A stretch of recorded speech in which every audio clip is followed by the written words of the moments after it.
2 morts, une vingtaine de blessés et des milliers d'hectares détruits. Depuis 3 jours, les flammes ravagent la Grèce.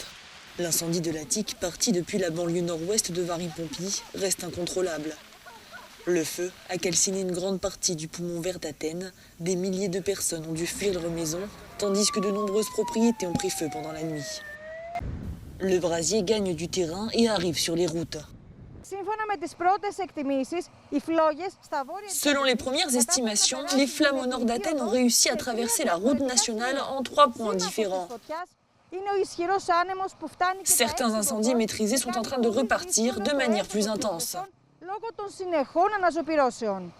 Un homme a été tué par la chute d'un pylône électrique dans une zone près d'Athènes. Un autre, retrouvé inanimé, est mort dans son usine à crayonnerie.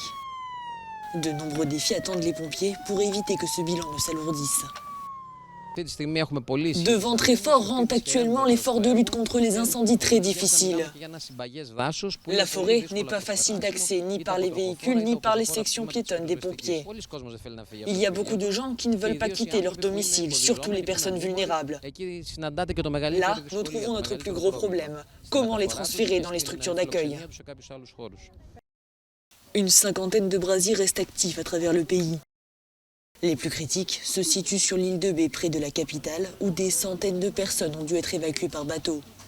Dans cette zone touristique, le temps presse tant les flammes gagnent le rivage.